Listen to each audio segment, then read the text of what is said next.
Hello बच्चों, आज हम शिक्षा निदेशालय द्वारा भेजी जाने वाली कार्यपत्रिका 5 जिसका विषय सामाजिक विज्ञान है, एक कक्षा 8वीं क्लास के बच्चों के लिए और 4 अगस्त 2021 की वर्कशीट है। तो आज हम जो टॉपिक पढ़ेंगे यहाँ पे देखिए पार्ट 2 के नाम से दिया गया है व्यापार से समाज तक, यानी कि व्यापार से समाज तक। तो पढ़ते हैं उप विषय जो है इसका ईस्ट इंडिया कंपनी का पूर्व आगमन, यानी कि ईस्ट इंडिया कंपनी का आगमन कैसे हुआ, इसके बारे में हम पढ़ेंगे। तो चलिए पढ़ते हैं। मुगल बादशाह में औरंगजेब आखिरी शक्तिशाली क्या बादशाह थे। 1707 में उनकी मृत्यु के बाद बहुत सारे मुगल सूबेदार ने अपनी क्षेत्रीय रियायतें कायम कर ली। इधर 18वीं शताब्दी में उत्तरार्ध तक राजनीतिक क्षितिज पर अंग्रेजों के रूप में एक नई ताकत उभरने लगी थी। एक छोटी व्यापारिक कंपनी के रूप में भारत आकर धीरे धीरे वे इस देश के नीति निर्धारक बन बैठा।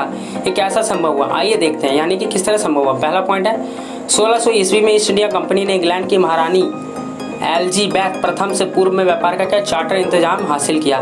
इसके अनुसार कंपनी को पूर्व में व्यापार का क्या एक अधिकार मिल गया, यानी इंग्लैंड की कोई एक कंपनी इस इलाके में ईस्ट इंडिया कंपनी से होड़ नहीं कर सकती थी। इसके द्वारा कंपनी समुद्र पार जाकर नए इलाकों को खंगाल सकती थी, वहाँ से सस्ती कीमत पर चीज़ें खरीद कर उन्हें यूरोप में ऊंची कीमत पर बेच कर मुनाफा कमा सकती थी।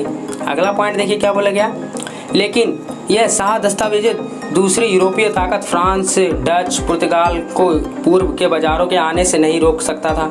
जब तक इंग्लैंड के जहाज अफ्रीका के कैप ऑफ गुड होप का चक्कर लगाकर हिंद महासागर पार कर भारत पहुंचते, तब तक पुर्तगालियों ने गोवा में अपना ठिकाना बना लिया था। अगला पॉइंट पढ़ते हैं। यूरोप के बाजारों में भारत के बने बारीकी सूती कपड़े और रेशम के अलावा काली मिर्च, लौंग, इलायची और दालचीनी की भी क्या जबरदस्त मांग थी। अगला पॉइंट, सभी यूरोपीय कंपनी के बीच बढ़ती प्रतिस्पर्धा के कारण भारत में इन वस्तुओं की कीमत बढ़ने लगी और मुनाफा घटने लगा। अगला पॉइंट, बाजारों पर कब्जा करने के इस होड़ ने कंपनियों के बीच लड़ाइयाँ शुरू करवा दी। धीरे धीरे इन लड़ाइयों की वजह से उन्होंने अपने आप को सुरक्षित करने के लिए बस्तियों की किलेबंदी करना शुरू कर दी, यानी कि धीरे धीरे क्या इन लड़ाई की वजह से क्या उन्होंने अपनी बस्तियों के क्या किलेबंदी कर दी, यानी कि बॉर्डर लगाना शुरू कर दिया था। इस कारण उनका टकराव क्या स्थानीय शासकों से भी क्या होने लगा, यानी कि जो आसपास के लोग रहते हैं उनसे उनका टकराव होने लगा, जो राज्य का मुनाफा होने के कारण व्यापारिक कंपनी से क्या पहले दुखी थे। आगे कुछ उदाहरण दिया गया है, जैसे उदाहरण के तौर पर बंगाल के सूबे को देखते हैं। 1651 में ईस्वी में हुगल नदी के किनारे पहली क्या इंग्लिश फैक्ट्री शुरू हुई, जहां निर्यात होने वाली चीज़ों का जमा किया जाता था। जैसे जैसे व्यापार फैला, कंपनी ने सौदागर और व्यापारी को फैक्ट्री के आसपास बसने के लिए प्रेरित किया। 1696 तक आते आते कंपनी ने इस आबादी के क्या चारों तरफ किला बनाना शुरू कर दिया था और 1668 में मुगल अफसरों को रिश्वत देकर 3 गाँव की जमींदारी क्या खरीद ली, जिसमें एक गाँव कालीकत्ता था, यानी कि पहले कालीकत्ता नाम से जाना जाता, जो बाद में क्या कलकत्ता बना। अब इसे कोलकाता क्या कहा जाता है। कंपनी ने मुगल बादशाह औरंगजेब से फरमान प्राप्त कर लिया, जिसके अनुसार कंपनी बिना शुल्क चुकाए व्यापार कर सकती थी। हालांकि यह अधिकार सिर्फ कंपनी को मिला था, ना कि कंपनी के अफसरों के निजी व्यापार के लिए, लेकिन उन्होंने भी शुल्क चुकाने से इनकार कर दिया, जिससे बंगाल में राजस्व वसूली बहुत कम हो गई। नतीजा, बंगाल के नवाब क्या मुर्शिद कुली खान ने इसका क्या विरोध किया था, यानी कि जो नवाब के बंगाल के जो नवाब थे उन्होंने क्या इसका विरोध किया था। ठीक है बच्चों, आइए क्वेश्चन देखते हैं। क्वेश्चन स्टार्ट करने से पहले बच्चों अगर चैनल पर आप नहीं तो चैनल को प्लीज सब्सक्राइब कर लीजिएगा।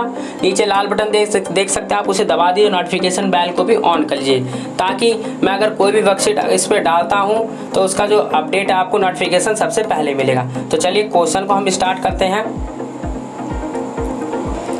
तो चलिए पहला क्वेश्चन देखिए, बोला गया है ईस्ट इंडिया कंपनी को व्यापार के एक अधिकार चार्टर से क्या फायदा मिला, यानी कि ईस्ट इंडिया कंपनी को व्यापार के एक अधिकार से क्या फायदा मिला।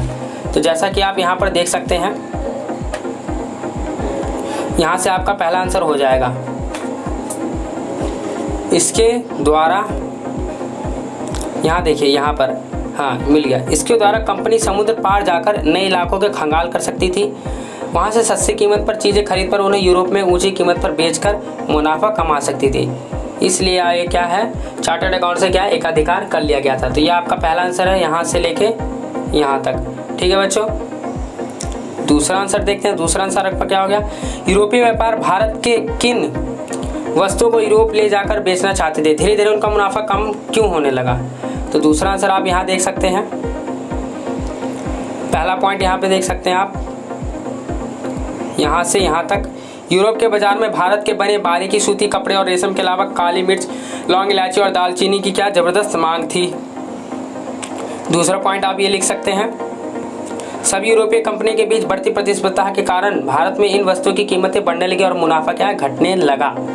यह आपका क्या है, दूसरा पॉइंट हो जाएगा। तो ये दोनों आंसर आपको क्या है, दूसरे नंबर में लिखना है। आपके पूरा ये क्या है, 2 आंसर हो गया यहाँ से यहाँ तक।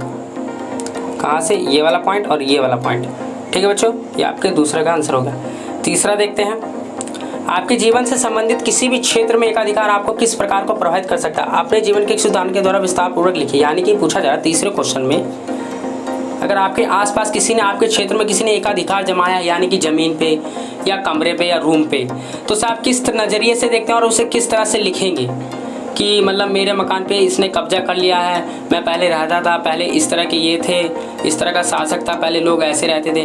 तो आप अपने सोच विचार करके क्या इसका आंसर लिख सकते हैं, या अपने बड़ों से पूछ सकते हैं, पापा सामने पड़ोस वाले ने क्या किसी का एकाधिकार जमा रखा है, तो आप अपने पापा से पूछ के क्या है लिख सकते हैं और आपको एक्सप्लेन कर देंगे। तो चलिए, आई होप ये वर्कशीट आपको अच्छे से समझ आई। तो चैनल को सब्सक्राइब करें, लाइक करें, शेयर करें। मिलते हैं नई वीडियो में एक नई वर्कशीट के साथ। Thanks for watching.